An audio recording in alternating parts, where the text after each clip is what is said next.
First year physics की आज हम शॉर्ट वीडियोस की सीरीज़ को स्टार्ट करेंगे जिसके अंदर 2024 में आने वाले जो इम्पोर्टेंट चैप्टर्स हैं, जो इम्पोर्टेंट कॉन्सेप्ट्स हैं, इसके ऊपर बात की जाएगी।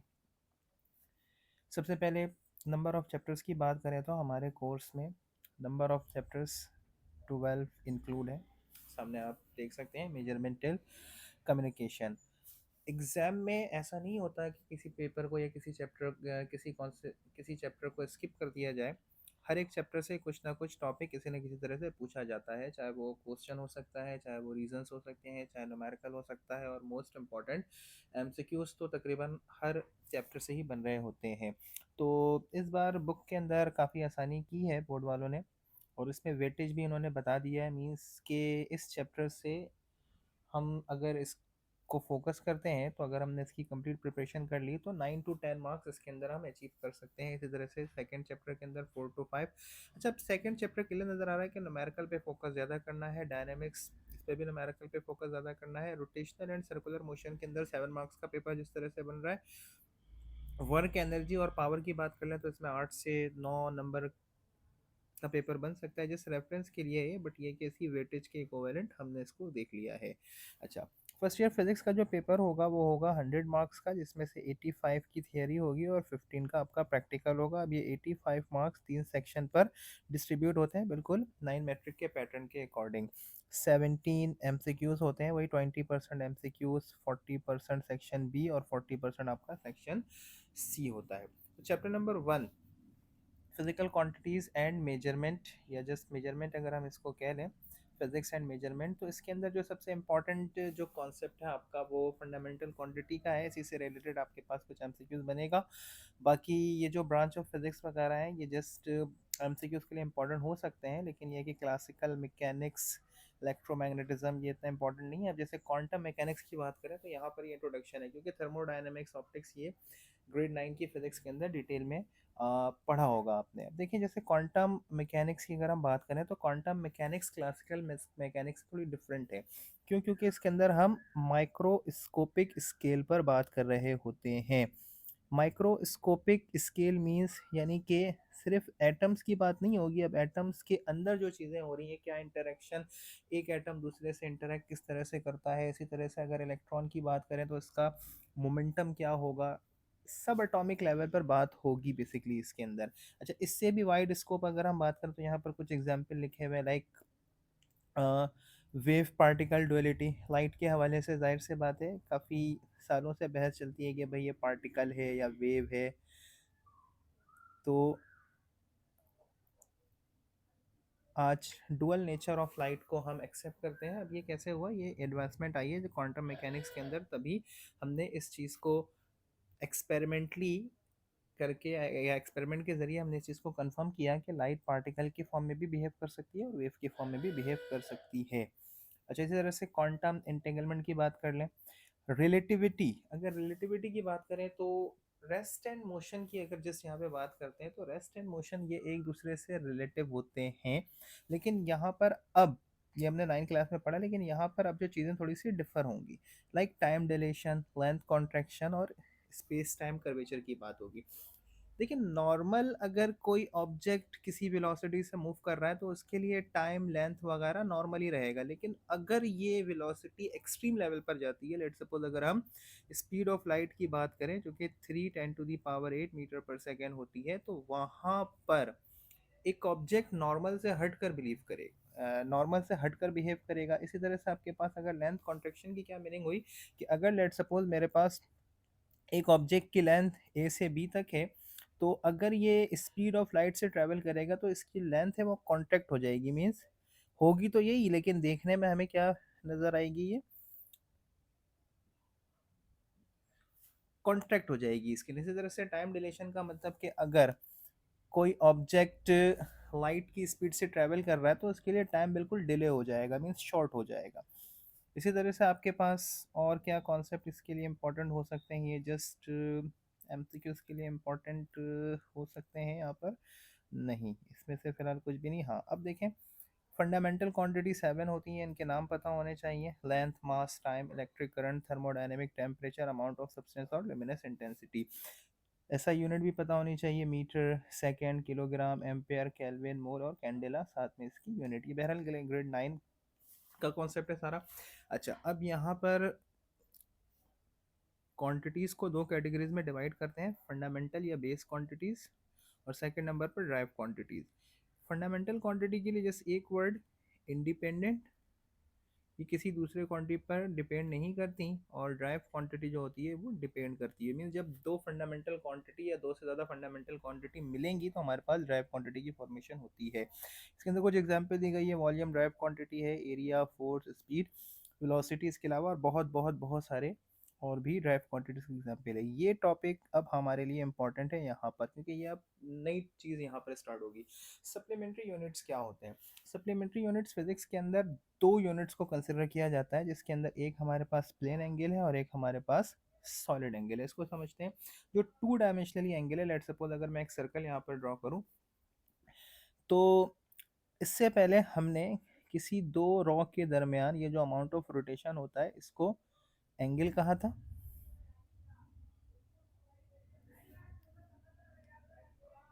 और एंगल को इससे पहले हम मेजर कर रहे थे किसमें?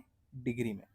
लेकिन अब यहाँ से क्या ये सिर्फ डिग्री में मेजर किया जाएगा? नहीं, इसके अलावा और भी यूनिट होती है हमारे पास, हम इसको रेडियन में भी मेजर कर सकते हैं। मैट्रिक मैथ्स के अंदर डिटेल में आपने इस चीज़ को स्टडी किया होगा। अब ये जो दो यहाँ पर क्वांटिटीज आपको लिखी गई हैं, प्लेन एंगल और सॉलिड एंगल, फिजिक्स के अंदर ये जो दो क्वांटिटीज हैं ये कहलाती हैं सप्लीमेंट्री यूनिट। मींस अगर हम बात करें तो ये थोड़े से हटकर होते हैं, फंडामेंटल क्वांटिटी से हटकर होते हैं ये। अब डिग्री और रेडियन के दरमियान रिलेशन क्या है? लेट्स सपोज अगर मैं एक सर्कल ड्रॉ करूं यहाँ पर, क्लियर है? ओ ए, इस सर्कल का मैंने रेडियस कंसिडर किया है। अच्छा, अब अगर ये ऑब्जेक्ट, कोई भी पार्टिकल है या कोई ऑब्जेक्ट ए पर मौजूद है और कुछ टाइम के बाद अगर ये बी पर जाता है, इट मीन्स ए से बी तक इसने एक आर्क लेंथ कवर कर ली है, इसको मैंने एस से रिप्रेजेंट किया है। अच्छा, अब ए से बी पर जाते हुए अगर एक चीज़ हम यहाँ पर देखें कि ये ओ बी, ये भी रेडियस होगा, ठीक है?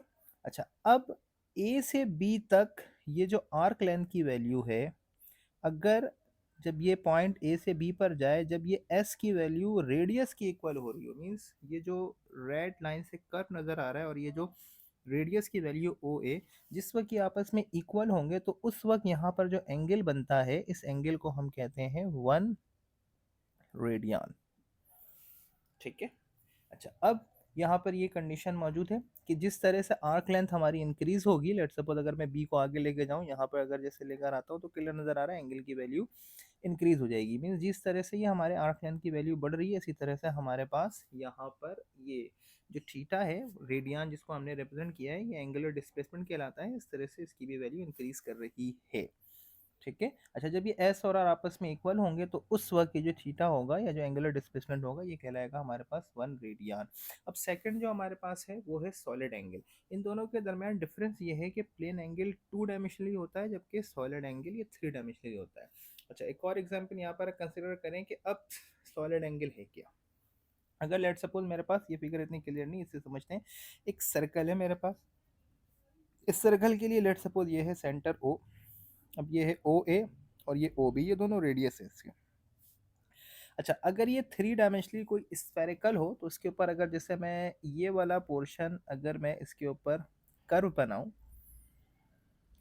अब अगर इसके सरफेस की बात की जाए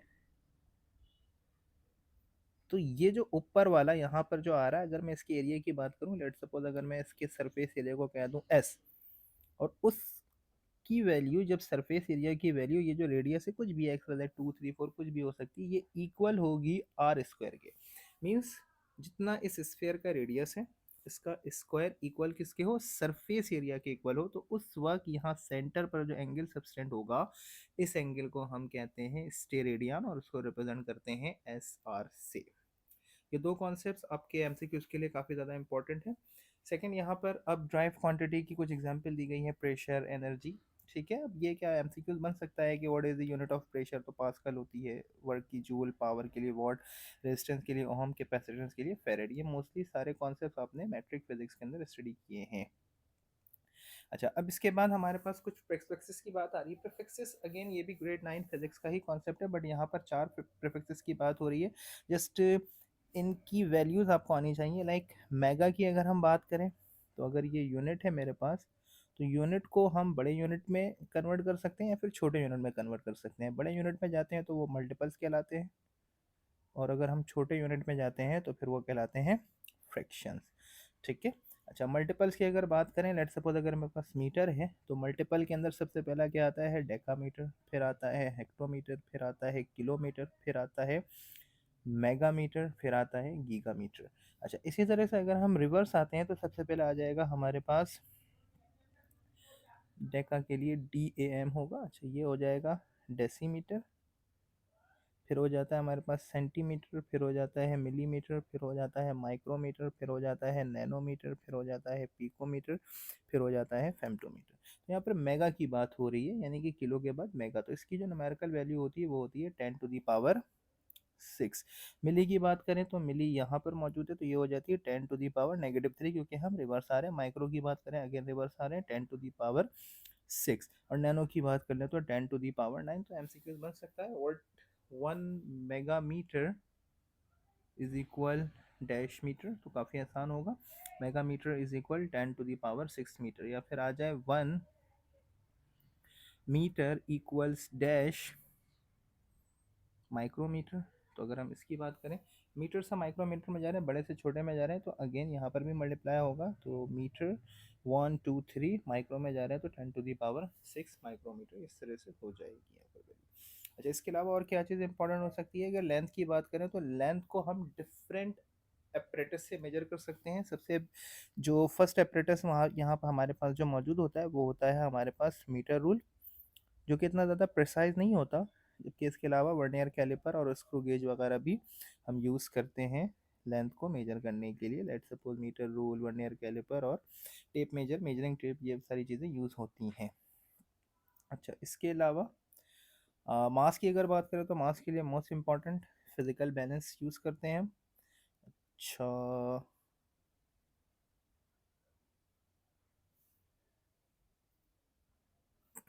टाइम की अगर बात की जाए तो टाइम के लिए यहाँ पर हमें दो चीज़ें मेंशन है, एक मैकेनिकल वॉच और एक एटॉमिक क्लॉक।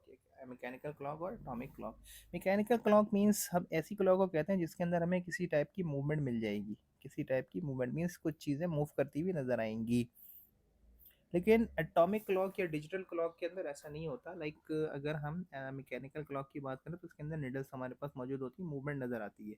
जबकि अगर हम डिजिटल क्लॉक की बात करें तो डिजिटल क्लॉक के अंदर ऐसा नहीं होता, वो बस डिस्प्ले कर रहा होता है, हमारे पास कोई मूवमेंट नज़र नहीं आती, ब्लिंकिंग नज़र आती है यहाँ पर हमें। अच्छा, बाकी ये कि ओल्ड टाइम्स के अंदर टाइम को मेजर करने के लिए कुछ अपरेटस यूज़ किए जाते थे, सन डायल, सन ग्लास, पेंडोलम, ये सारी चीज़ें टाइम को मेजर करने के लिए यूज़ की जाती थी। अच्छा, इसके बाद और क्या इंपॉर्टेंट हो सकता है, हाँ भाई, यहाँ पर टेम्परेचर को मेजर करने के लिए हम थर्मामीटर का इस्तेमाल कर सकते हैं, थर्माकोपल का भी इस्तेमाल कर सकते हैं। अच्छा, इसके बाद इलेक्ट्रिक करंट को मेजर करने के लिए या इलेक्ट्रिसिटी से रिलेटेड जो हमारे पास टर्मिनोलॉजीज होती हैं, लाइक करंट, वोल्टेज, एम्पेयर और ये सारी चीज़ें, तो इसको मेजर करने के लिए हम किन डिवाइसेस को यूज़ करते हैं। वोल्ट मीटर बेसिकली हमें मेजर करके देगा वोल्टेज को।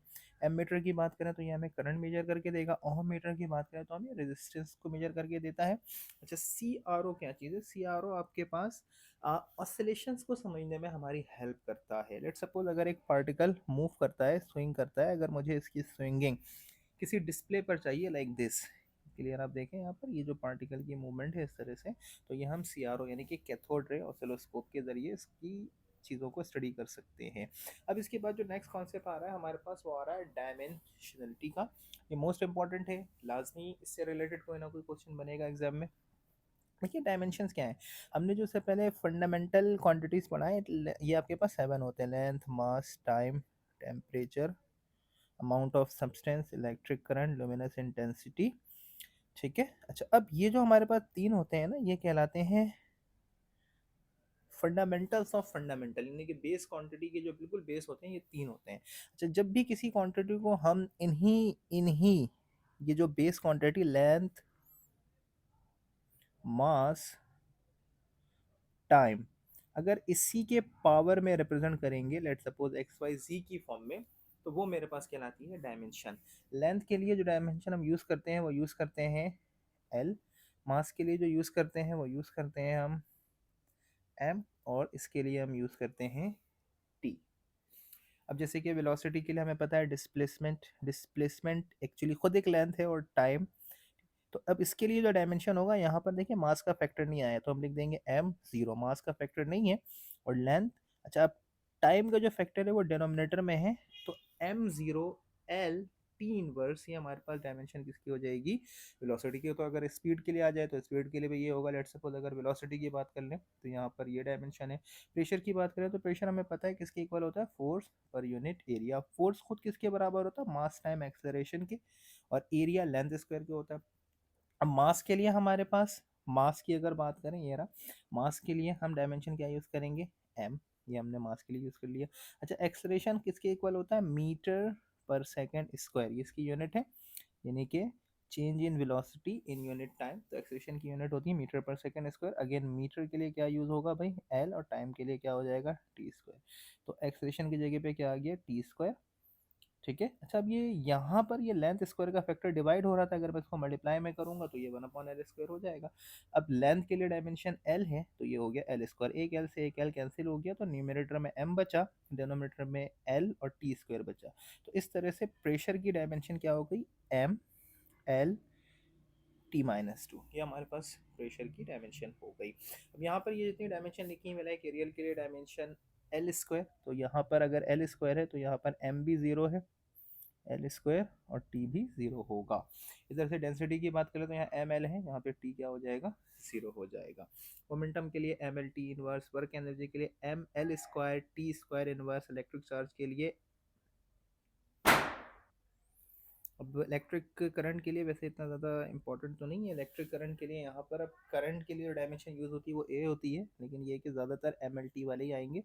ग्रेविटेशनल कांस्टेंट के लिए m-1 l क्यूब t-2। अच्छा, अब ये प्रूफ करने के लिए भी आ सकता है, वो आगे चलकर हम देख लेंगे।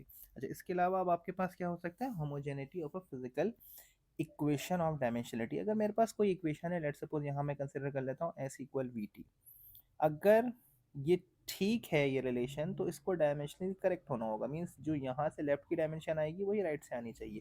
लेट सपोज अगर मैं चेक करूँ तो लेफ्ट में हमारे पास मौजूद है डिस्टेंस, और डिस्टेंस की डायमेंशन क्या होती है, एल, और राइट में हमारे पास वेलोसिटी और टाइम मौजूद है। वेलोसिटी किसके इक्वल होती है, डिस्प्लेसमेंट पर यूनिट टाइम, यानी कि एल बाई टी, और यहाँ पर क्या है, टी, तो टी से टी कैंसिल, यानी कि दोनों तरफ से लेफ्ट हैंड साइड की भी डायमेंशन एल है और राइट हैंड साइड की भी डायमेंशन एल है। इसी तरह से यहाँ पर सेकंड इक्वेशन ऑफ मोशन है, इसके लिए अगर हम चेक कर लें, लेट सपोज यहाँ पर है डिस्टेंस, इसकी डायमेंशन क्या होगी, एल। अब इसको अगर चेक करते हैं, वेलोसिटी, इसकी डायमेंशन क्या होगी, एल बाई टी, यहाँ पे क्या है टी, फिर प्लस क्या आ जाएगा हाफ, फिर एक्सलेरेशन, एक्सलेरेशन की डायमेंशन क्या होती है, एल बाई टी स्क्वायर, और यहाँ पर भी क्या है, टी स्क्वायर। तो यहाँ से टी स्क्वायर एलिमिनेट, यहाँ से टी एलिमिनेट, यानी कि यहाँ भी एल आ रहा है और यहाँ से भी एल। मीन्स ये दोनों क्वांटिटी को जब मैं ऐड करूँगा तो एट दी एंड एल ही आ जाएगा हमारे पास, जो कि लेंथ की डायमेंशन है, और ये भी इस तरह से डायमेंशनली प्रूफ हो रही है। जैसे कि एग्जाम्पल है यहाँ पर चेंज इन मोमेंटम को प्रूफ करके दिखाया गया है।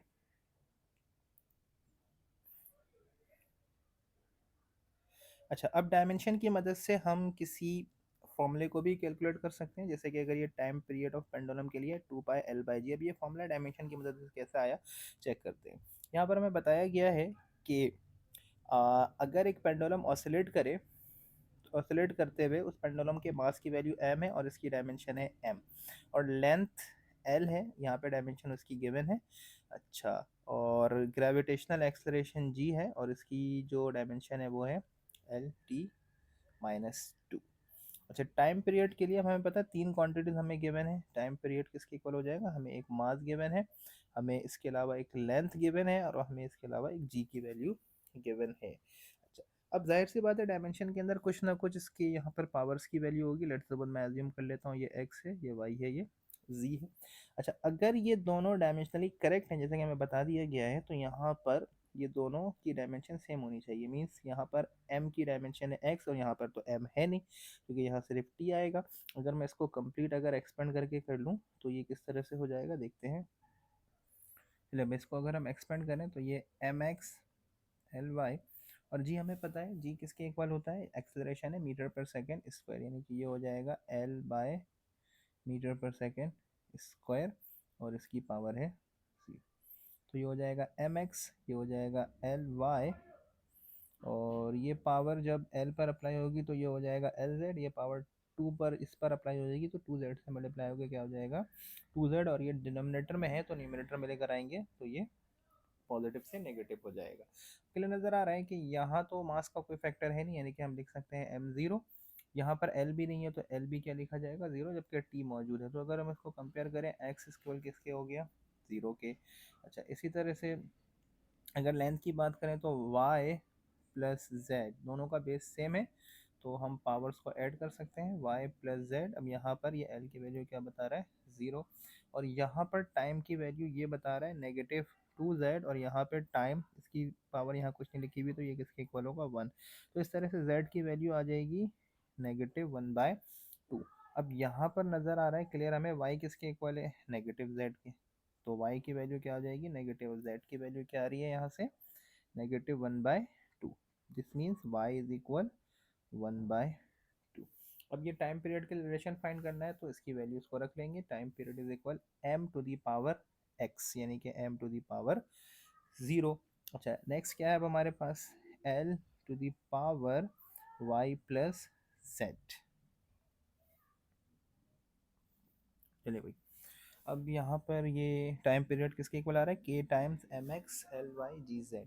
तो m की वैल्यू हो गई m to the power 0, l to the power y की वैल्यू क्या आ रही है 1/2, और g इसकी पावर क्या आ रही है यहाँ पर -1/2, यानी कि अब मास का फैक्टर इसमें इन्वॉल्व होगा नहीं। अब यहाँ पर ये कोई भी कांस्टेंट हो सकता है। अच्छा, ये अगर मैं इस g को न्यूमरेटर से डिनोमिनेटर में लेके जाऊँ तो ये पावर नेगेटिव से क्या हो जाएगी पॉजिटिव। तो इस तरह से हमारे पास कोई एक कांस्टेंट आएगा, और ये दोनों ही जब रेडिकल से क्या कहते हैं, जब दोनों की पावर रिमूव होगी 1/2 तो दोनों पे आ जाएगा रेडिकल। तो इस तरह से टाइम पीरियड ऑफ पेंडुलम, ठीक है, डिपेंड किस पे करेगा l/g। तो यहाँ जब हम डायमेंशनलिटी को यूज़ करते हैं तो रिलेशन की तो वैल्यू आ जाती है, बट ये है कि कांस्टेंट का जो फैक्टर होता है, अब जैसे हमें पता है यहाँ पर हम कांस्टेंट यूज़ करते हैं 2π। अच्छा, इसी तरह से आगे अगर हम चलें एरर्स एंड अनसर्टेनिटी, ये इंपॉर्टेंट क्वेश्चन है। एरर की अगर बात करें तो एरर क्या चीज़ है फिजिक्स के अंदर। एरर उस वक्त अराइज होता है कि लेट सपोज अगर एक रीडिंग ली जाए और मैं एक्सपेक्ट कर रहा हूँ कि उससे रीडिंग आनी चाहिए थी लेट सपोज 2.31, लेकिन मेजर करने के बाद जब मैंने चेक किया तो वैल्यू आ रही है 2.25। अब ये लैकिंग आ रही है। एक्सपेक्टेशन ये थी और आउटपुट या जो हमें रिजल्ट मिल रहा है वो ये है। तो बेसिकली आपके पास जो एरर को इस तरह से डिफाइन कर सकते हैं कि हमारी जो एक्चुअल वैल्यू है और हमारी जो कैलकुलेटेड वैल्यू है इसके दरमियान का जो डिफरेंस होता है, this difference is called error. अच्छा, सेकंड चीज़ अनसर्टेन। अब अनसर्टेन क्या है, जब भी किसी एक्सपेरिमेंट को परफॉर्म करते हैं तो चीज़ें जाहिर सी बात है अनसर्टेन होती हैं। अनसर्टेनिटी ये हमारे इख्तियार में नहीं होती, पहली चीज़। अगर लेट सपोज, अच्छा, अनसर्टेन को हम यूँ समझ सकते हैं, लेट सपोज अगर मेरे पास एक ये डिवाइस है। अच्छा, इस डिवाइस की कंस्ट्रक्शन हो रही किसी चीज़ को मेजर करने के लिए। अभी ये डिवाइस लेट सपोज 99% कंप्लीट हुई, अभी 1% इसकी चेकिंग वगैरह बाकी है। अभी प्रॉपर इसकी चेकिंग हुई नहीं है और डायरेक्ट अगर हमने इसको यूज़ कर लिया किसी चीज़ को कैलकुलेट करने के लिए, तो अब इससे जो रिज़ल्ट आएगा वो रिज़ल्ट हमारे पास अनसर्टेन है। वो सही भी हो सकता है या फिर उसके अंदर लैकिंग भी हो सकती है, यानी कि एक ऐसी चीज़ जिसके हवाले से हम कंफर्म नहीं हो, अनसर्टेन है। सही होने की भी चांस हो उसके अंदर, और थोड़ी बहुत चांसेस अगर उसमें एरर आने की हो, तो ये चीज़ यहाँ पर कहलाती है अनसर्टेन। एरर आपके पास एक फिक्स वैल्यू है, यानी कि कंफर्म हो जाती है कि भाई एक एक्चुअल वैल्यू है उसमें डिफरेंस आ रहा है, ये क्लियर एरर है। लेकिन अनसर्टेन की अगर बात करें तो अनसर्टेन ये आपके पास एक ऐसी कंडीशन होती है कि जिससे हम कोई प्रिडिक्शन नहीं कर सकते हैं कि भाई वो वैल्यू आपके पास ठीक है, ठीक भी हो सकती है, या वो वैल्यू आपके पास गलत भी हो सकती है।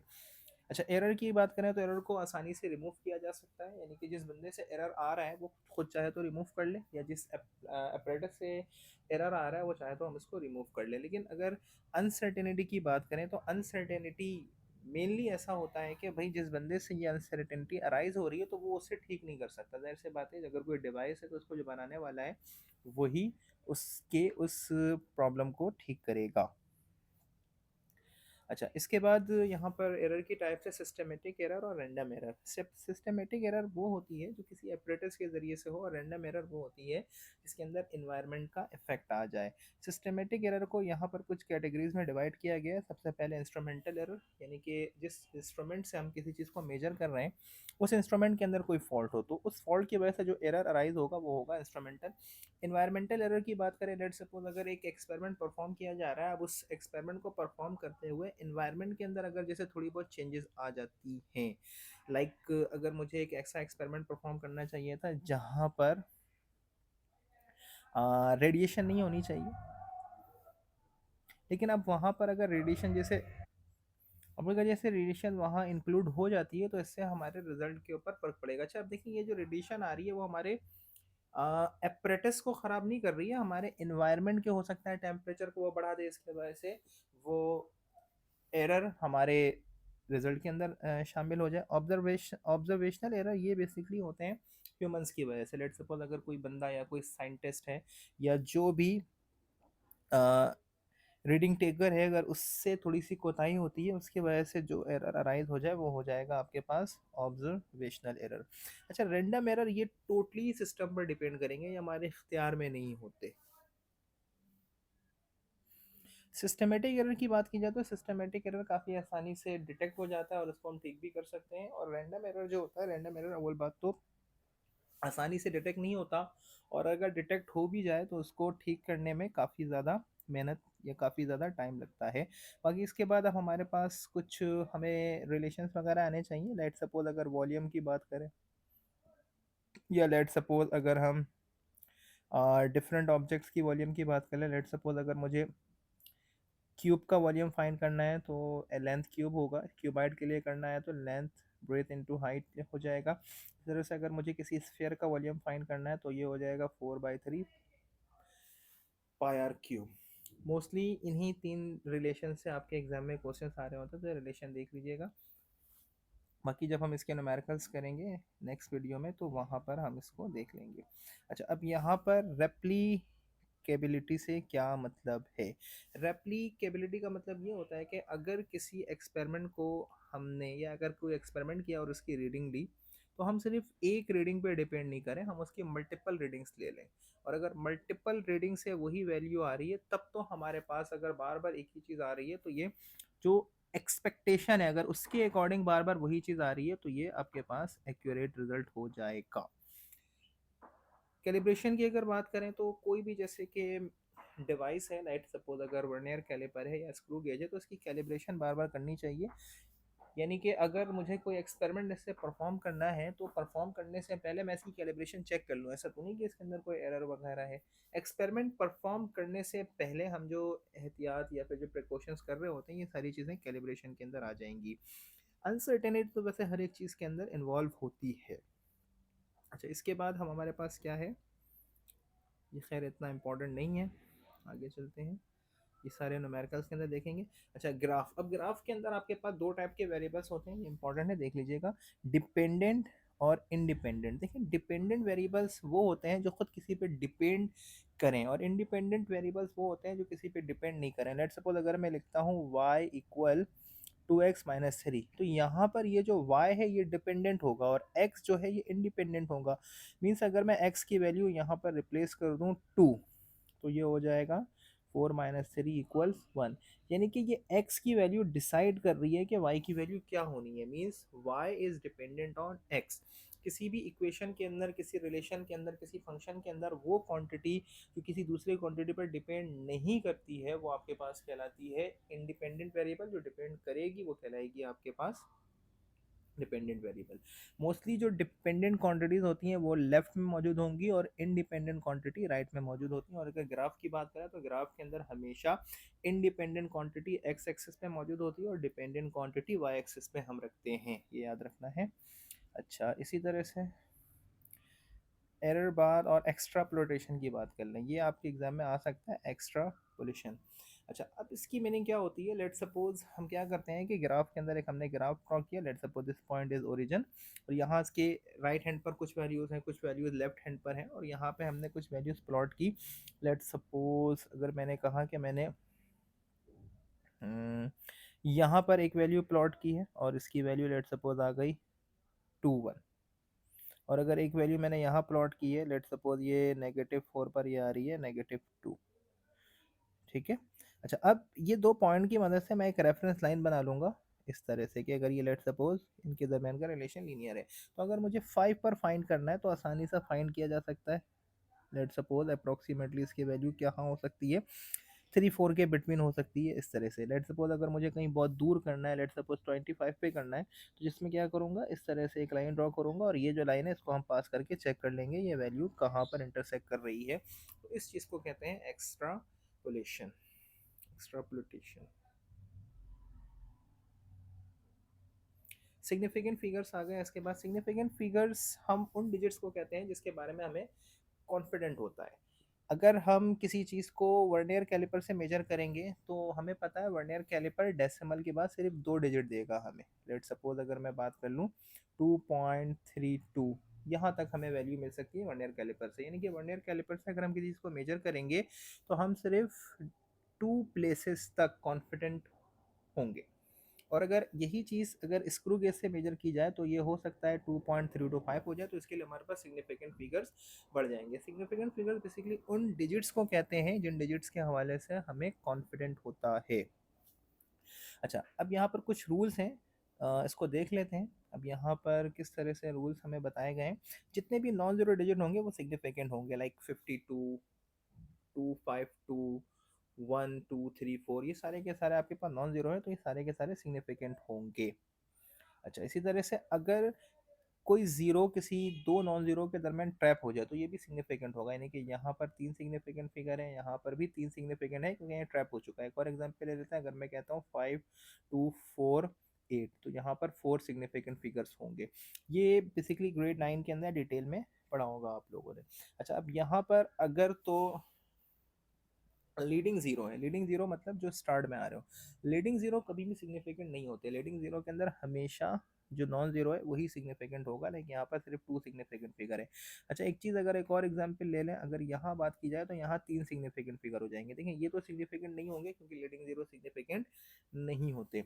यहाँ पर ये जीरो सिग्निफिकेंट फिगर हो जाएगा क्यों, क्योंकि ये ट्रैप हो चुका है दो नॉन जीरो डिजिट के दरमियान। अच्छा, अब लास्ट वाला जो है, जो फाइनल जीरो होता है, यानी कि किसी नॉन जीरो के बाद जो जीरो होते हैं ये सिग्निफिकेंट हो भी सकते हैं नहीं भी हो सकते हैं। कब होंगे कब नहीं होंगे, अगर तो यहाँ बात करी जाए 5000 में तो यहाँ सिर्फ एक सिग्निफिकेंट फिगर है और वो है 5। लेकिन अगर मैं इसी में 5.000 कर दूं तब यहाँ डेसिमल आ गई, तो डेसिमल के सिग्निफिकेंस की वजह से ये तीनों भी क्या हो जाएंगे, सिग्निफिकेंट। तो टोटल कितने सिग्निफिकेंट फिगर हो जाएंगे यहाँ पर, 4 हो जाएंगे। अच्छा, अब इसके बाद हमारे पास साइंटिफिक नोटेशन बेसिकली एक मेथड है, एक ऐसा मेथड जिसके ज़रिए हम बहुत छोटे और बहुत ज़्यादा बड़े नंबर को आसानी के साथ लिखते हैं। इसको लिखने का स्टैंडर्ड फॉर्मेट यहाँ पर गिवन होगा, आई थिंक नहीं है तो हम लिख देते हैं a10⁻⁵b। अब यहाँ पर ये जो a है, ये a हमेशा याद रखना, ये हमेशा एक पॉजिटिव क्वांटिटी होगी। कोफिशेंट इसको हम कहते हैं, और ये जो बी है यहाँ पर एक्सपोनेंट कह सकते हैं या फिर हम इसको कैरेक्टरिस्टिक भी कह सकते हैं। और ये वैल्यू आपके पास पॉजिटिव भी हो सकती है और नेगेटिव भी हो सकती है, ये भी ग्रेड 9 के अंदर मौजूद है। लीस्ट काउंट किसे कहते हैं, लीस्ट काउंट या रेजोल्यूशन एक ही चीज़ है। अच्छा, लीस्ट काउंट किसी मेजरिंग इंस्ट्रूमेंट की वो वैल्यू होती है कि जो सबसे छोटे यूनिट में मेजर कर सके। लेट सपोज अगर मैं नॉर्मल स्केल की बात करता हूँ तो स्केल में हमारे पास इंच भी मौजूद है, स्केल में हमारे पास सेंटीमीटर भी मौजूद होता है और मिलीमीटर भी मौजूद होता है। तो सबसे छोटी यूनिट हम मिलीमीटर में मेजर कर सकते हैं, तो हमारे इस रूलर के लिए लीस्ट काउंट की वैल्यू क्या हो जाएगी, 1 मिलीमीटर। इसी तरह से अगर स्क्रू गेज की बात करी जाए या वर्नियर कैलिपर की बात करी जाए तो हमें मीटर रूल 1 मिलीमीटर तक मेजर करके देगा, ये मीटर रूल के लिए हो गया। और अगर वर्नियर कैलिपर की बात करते हैं तो वर्नियर कैलिपर हमें 1 मिलीमीटर के 10 पार्ट्स तक यानी कि 0.1 मिलीमीटर तक मेजर करके दे सकता है, ये वर्नियर कैलिपर के लिए। और अगर स्क्रू गेज की बात करते हैं तो स्क्रू गेज हमें 1 मिलीमीटर के 100 पार्ट्स तक यानी कि 0.01 मिलीमीटर तक मेजर करके दे सकता है। अगर हम इसको सेंटीमीटर में देखें तो मीटर रूल हमें 0.1 सेंटीमीटर तक मेजर करके दे सकता है, यह हमें 0.01 सेंटीमीटर तक मेजर करके दे सकता है, और यह हमें 0.001 सेंटीमीटर तक मेजर करके दे सकता है। एक्यूरेसी और प्रिसीजन के दरमियान यह डिफरेंस है। देखिए एक्यूरेसी किसे कहते हैं, एक्यूरेसी लेट सपोज मुझे पता है कि अगर एक एक्सपेरिमेंट परफॉर्म किया जाए और मेरे पास आ जाए 3 पॉइंट आनी चाहिए वैल्यू 3.21, और जब मैंने इसको फाइंड किया तो मेरे पास एग्जैक्ट यही वैल्यू आ गई 3.21। तो ये रिजल्ट आपके पास काफ़ी ज़्यादा एक्यूरेट है, काफ़ी एक्यूरेट रिजल्ट है, यानी कि जो एक्सपेक्टेशन है और एक्सपेक्टेशन के अकॉर्डिंग ही वो वैल्यू आ जाए तो फिर ये चीज़ आपके पास कहलाती है एक्यूरेसी। इसको हम डायग्राम की मदद से भी एक समझने की कोशिश करते हैं। लेट सपोज अगर मेरे पास इस तरह से कुछ सर्कल है। अच्छा, अगर मैं यहाँ पर एम लेता हूँ, ये तो सेंटर है, ज़ाहिर सी बात है यहाँ लेने पर पॉइंट ज़्यादा है, और अगर मैं यहाँ पर एक पॉइंट लेता हूँ तो मीन्स मेरी एक्यूरेसी काफ़ी अच्छी है, काफ़ी क्लोज आ रहा हूँ मैं उस वैल्यू के। और इसी तरह से अगर मैं यहाँ पर हिट करता हूँ तो अब एक्यूरेसी कम हो गई, यहाँ करता हूँ तो अब एक्यूरेसी बहुत कम हो गई। तो एक्यूरेसी बेसिकली क्या होती है, degree of closeness of A value. किसी वैल्यू के हम जितने ज़्यादा क्लोज होंगे वो वैल्यू हमारी उतनी ज़्यादा एक्यूरेट होगी। प्रेसिजन क्या चीज़ होता है, प्रेसिजन का मतलब ये होता है कि हमारी वैल्यू एक्यूरेट तो नहीं है लेकिन जिस पॉइंट पर हमारी वैल्यू आ रही है वहाँ पर कंसिस्टेंटली आए। लेट सपोज अगर मैं यहाँ हिट करता हूँ, यहाँ पर, अब मैंने सेक दूसरी बार भी यहाँ हिट किया, तीसरी बार भी यहाँ हिट किया, चौथी बार भी, अब क्या बार बार यहाँ हिट कर रहा हूँ, लेकिन ये हमारे मोस्ट एक्यूरेस वाला पॉइंट है यहाँ पर, लेकिन हम यहाँ पर हिट कर रहे हैं लेकिन ये वैल्यू कंसिस्टेंटली इसी जगह पे आ रही है, तो यहाँ पर ये हो जाएगी प्रेसिजन। अच्छा, प्रेसिजन ही जब आता है ना तो यहाँ पर हमारे पास सिस्टमेटिक एरर की बात आनी शुरू होती है, यानी कि अगर हम जिस चीज़ से रीडिंग ले रहे हैं बार बार यहीं आनी यहाँ चाहिए थी और यहाँ पर आ रही है, तो ये इंडिकेशन देगी हमें कि हम जिस चीज़ से इसे मेजर कर रहे हैं वहाँ उसके अंदर कोई फॉल्ट हो सकता है। प्रिसीजन जो है ये बेसिकली एरर के साथ बिल्कुल रिलेट कर रहा होता है। प्रिसीजन अगर यहाँ पर आ जाए, प्रिसीजन अगर जैसे कि हो रही है यहाँ पर, तो ये बिल्कुल इंडिकेशन होती है कि यहाँ पर कुछ एरर हो सकता है आपके पास। स्लोप, स्लोप बेसिकली क्या चीज़ है, change in y by change in x.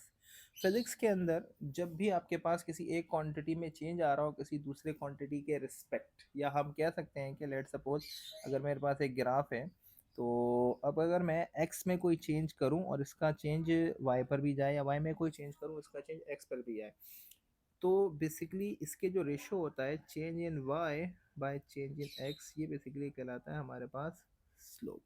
अच्छा, स्लोप आपके पास डिफरेंट हो सकता है, स्लोप जीरो भी हो सकता है, मीन्स एक्स एक्सिस का स्लोप जीरो होता है। अगर कोई लाइन अगर हमने इस तरह से स्लोप फाइंड किया और इसी पर आगे आई तो जीरो, अगर यहाँ पर आ जाए तो अनडिफाइन हो जाता है स्लोप। अच्छा, आइडियल स्लोप इस तरह से होते हैं लाइक 30 45 60, इस तरह से ये वैल्यू आती है, इस स्लोप को रिप्रेजेंट करती है। बेसिकली जितना याद रखिए, वैसे डिटेल के अंदर, डिटेल में तो ये मैथ्स में पढ़ेंगे हम, change in y with respect to change in x is called slope. अच्छा, अब ग्राफ की कुछ टाइप्स हैं। अगर ग्राफ को प्लॉट करते हुए स्ट्रेट लाइन आ जाए तो वो लीनियर है, और अगर ग्राफ को प्लॉट करते हुए इस तरह से अगर कोई कर्व आ जाए, कर्व आ जाए, तो फिर वो आपके पास नॉन लीनियर ग्राफ कहलाता है। लीनियर ग्राफ रिप्रेजेंट हमेशा एक स्ट्रेट लाइन को करेगी, और जो आपके पास नॉन लीनियर ग्राफ है वो हमेशा आपके पास एक कर्व इक्वेशन को रिप्रेजेंट करती है। कर्व इक्वेशन आपके पास क्वाड्रेटिक भी हो सकती है और क्यूबिक भी हो सकती है। अच्छा, अब कॉन्सेप्ट मैप की कोई बात करें तो यहाँ पर जो इंपॉर्टेंट है उसको देख लेते हैं। सिग्निफिकेंट फिगर हमने देख लिया। अच्छा, एरर्स की टाइप्स भी हमने देख ली। यूनिट्स के अंदर सप्लीमेंट्री ज़्यादा इंपॉर्टेंट है, जिसके अंदर दो हमने पढ़े थे, प्लेन एंगल और solid angle. Dimensionality check check कर लिया। अच्छा, अब डायमेंशनल की मदद से किसी इक्वेशन को वेरीफाई करना, ये सारी चीज़ें हमने देख ली हैं। बाकी ये कि कुछ इंपॉर्टेंट चीज़ें हैं यहाँ पर। इलेक्ट्रिकल क्वांटिटीज़ के लिए वोल्टेज है, करंट है, रेजिस्टेंस है। वोल्टेज को मेजर करने के लिए हम वोल्ट मीटर यूज़ करेंगे, करंट को मेजर करने के लिए एम मीटर यूज़ करेंगे, और रेजिस्टेंस को मेजर करने के लिए हम ओम मीटर यूज़ करते हैं। ग्राफ्स क्या है, बेसिकली ग्राफ्स आपके पास डायग्राम्स होती हैं जो कि दो या दो से ज़्यादा क्वांटिटीज़ के दरमियान के रिलेशनशिप को हमें विजुअली दिखा रही होती हैं। अच्छा, ये भी हमने देख लिया था, डिपेंडेंट और इंडिपेंडेंट क्वांटिटी, एक्यूरेसी, ये सारी चीज़ें हो गई हैं। एट द एंड अगर इसको इस तरह से हम रीड कर लेंगे ना, जो समरी होता है, तो इससे काफ़ी हद तक कॉन्सेप्ट हमारे क्लियर हो जाते हैं। बाकी इंशाल्लाह नेक्स्ट वीडियो में हम इस चैप्टर के न्यूमेरिकल्स के ऊपर बात करेंगे और जो ऑब्जेक्टिव होगा उसके ऊपर बात करेंगे। होप सो यहाँ तक जितनी चीज़ें मैंने एक्सप्लेन की हैं अच्छे से समझ आई होंगी। अगर कोई कन्फ्यूजन है फिर भी आप डिस्कस कर सकते हैं। मेरी पूरी कोशिश है कि कोई भी वीडियो 30-40 मिनट से ज़्यादा एक्सीड नहीं करें। इंशाल्लाह नेक्स्ट वीडियो में मुलाकात करेंगे, तब तक ख्याल रखिएगा। अल्लाह हाफिज़।